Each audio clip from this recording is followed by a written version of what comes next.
Assalamualaikum warahmatullahi wabarakatuh. Beberapa hari yang lalu saya menerima sebuah broadcast gambar lewat WhatsApp di mana salah seorang pengusaha terkaya di Italia meninggal dunia karena kasus COVID. Yang menarik dalam tulisan tersebut ada kata-kata dari putranya yang mengatakan bahwa selama ini dia hidup dalam berkecukupan. Apapun yang dia inginkan, semahal apapun yang dia inginkan, kemungkinan dia bisa membelinya. Tetapi yang menyedihkan di akhir-akhir hayatnya ketika dia kena COVID, ternyata nafasnya itu begitu sesak sehingga udara yang tadinya gratis pun tidak mampu dia dapatkan. Nah, terlepas dari kebenaran gambar ini dan video ini atau tidak, saya berusaha tadi mencarinya, tetapi ada hikmah di balik itu mungkin yang bisa kita pelajari untuk kita bersyukur lebih dalam lagi atas nikmat Allah.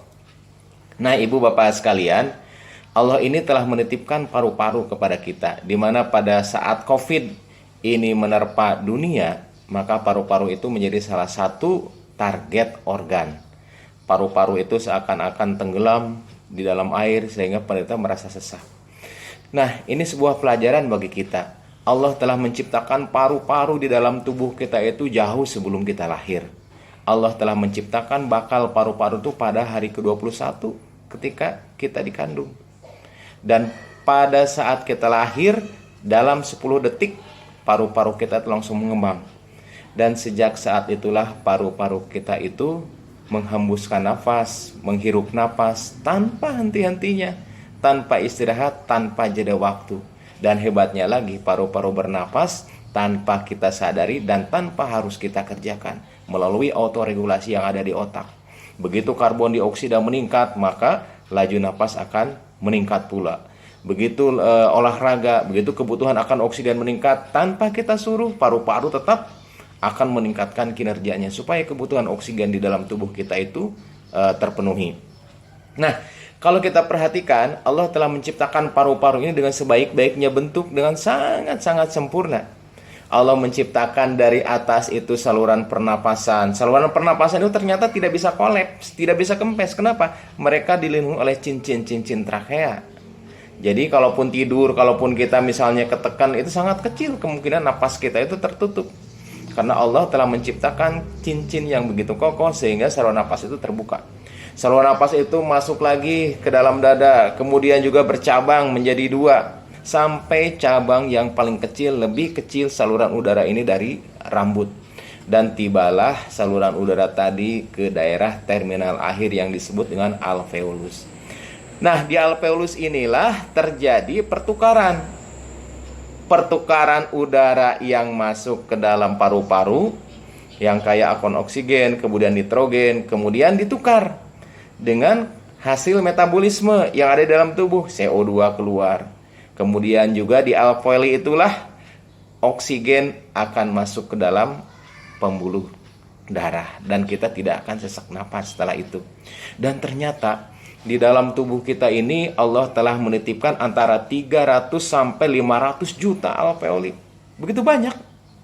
Dan kita tidak tahu dan kita tidak pernah menyadari bahwa Allah telah menitipkan sedemikian detail. Bahkan kalau kita runut saluran napas ini dari mulai trakea, kemudian bercabang menjadi bronkus, kemudian juga bercabang lagi bronkioli, bercabang lagi sampai ke bagian terkecil. Ternyata kalau dijumlahkan panjangnya itu sekitar 2400 km. Bayangkan betapa dahsyatnya ciptaan Allah ini. Antara Aceh dan Lampung saja jaraknya itu sekitar 2044 km. Berarti saluran napas kita lebih panjang dari jarak antara Aceh dan Lampung. Sangat dahsyat sekali. Dan kalau kita lihat alveoli yang Allah titipkan di dalam paru-paru kita ini, kalau diluaskan permukaannya kurang lebih antara 50 sampai 145 meter persegi, suatu jumlah yang sangat luas. Sementara sekarang kita tidak tahu bahwa Allah telah menitipkan fasilitas yang sangat dahsyat itu, dan sampai saat ini paru-paru belum ada gantinya. Jadi kalau operasi jantung sementara bisa dihentikan untuk apa? Dengan menggunakan mesin. Tapi kalau paru-paru tidak ada yang bisa menggantikan perfusi oksigen ke dalam tubuh manusia sampai saat ini.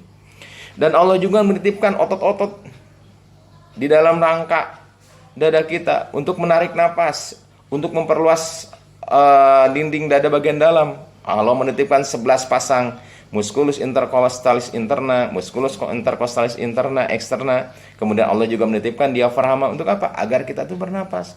Dan hebatnya napas yang kita lakukan itu tanpa sepengetahuan dan tanpa sadar kita. Bisa sadar tapi jarangnya tidak sadar kita bernapas, sehingga kita tidak pernah lupakan untuk bernapas. Jadi itulah kehebatan-kehebatan Allah yang dititipkan kepada manusia. Jadi kalau kita nurunut lebih dalam lagi, memang kalau kita jumlahkan rata-rata orang dewasa bernapas itu sekitar 16 kali per menit. 16 kali napas, 16 kali napas. Kalau dijumlahkan per hari sekitar 23.000 kali kita bernapas. Suatu jumlah yang sangat besar. Bayangkan andai kata kita harus bernapas, kita harus sadar, maka sehari-hari mungkin kita hitung napas saja. Dan udara yang kita hisap rata-rata per hari itu antara 6,3 sampai 13 liter per hari. Andai kata kita jumlahkan mungkin ibaratkan galon aqua, galon air mineral itu sekitar 19 liter isinya. Mungkin sehari semalam kita memerlukan antara 492 sampai 1000 galon untuk napas tuh. Sedangkan sampai saat ini kita kasih gratis. Tapi alangkah jarangnya kan kita bersyukur. Dan ternyata udara yang masuk ke dalam saluran napas kita itu ternyata tidak bersih. Ada jamur, ada bakteri, ada virus, kemudian juga ada polutan dan sebagainya. Tetapi ternyata sampai saat ini kita jarang sakit karena saluran pernapasan. Kenapa? Allah menitipkan sistem pertahanan yang ada dalam tubuh kita. Begitu napas masuk, udara masuk lewat hidung, maka dia sudah disaring lewat bulu-bulu hidung. Begitu udara masuk lewat saluran napas bagian dalam, dia sudah dihangatkan supaya tidak terlalu dingin ke dalam. Begitu masuk lagi ke saluran napas ke trakea, di sana sudah disiapkan sistem pertahanan tubuh.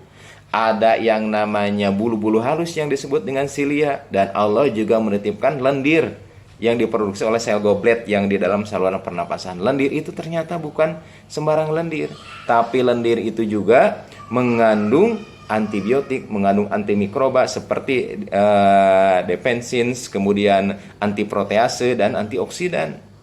Itu lendir yang kita punya di dalam.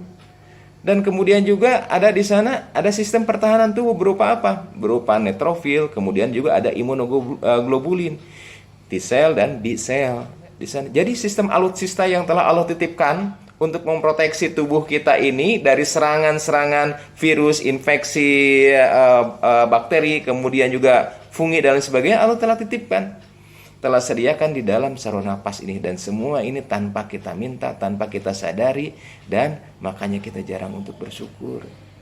Jadi kalau kita berbicara tentang gangguan saluran napas pada COVID, kita juga harus ingat bahwa telah diciptakan oleh Allah itu beberapa alutsista yang ada di dalam tubuh kita ini, dan sampai saat ini sangat jarang kita syukuri. Oleh sebab itulah marilah kita sama-sama mengambil pelajaran dari kasus-kasus demi kasus ini, bahwa selama waktu kita hidup berapa tahun ini, ternyata Allah lebih banyak menitipkan waktu sehatnya daripada waktu sakitnya. Dengan COVID ini Allah ingin menegur kita, yuk, udara yang tadinya bebas, yang tadinya kamu hirup sekitar 500 sampai 1000 galon per hari, kita sekarang merasakan betapa berharganya udara bebas ini. Allah berfirman di dalam Al-Quran surah Al-Mulk ayat 23, Qulil ladzi ansha'akum wa ja'ala lakumus sam'a wal absara wal afidah qalilam ma tashkurun. Jadi katakanlah, dialah yang menciptakan kalian, yang menjadikan pendengaran, yang menjadikan penglihatan, yang menjadikan hati nurani, tetapi sangat sedikit di antara kalian yang bersyukur. Maka dengan peristiwa ini, marilah kita banyak-banyak bersyukur agar Allah menambahkan nikmat sehat kepada kita dan menutup azab. Assalamualaikum warahmatullahi wabarakatuh.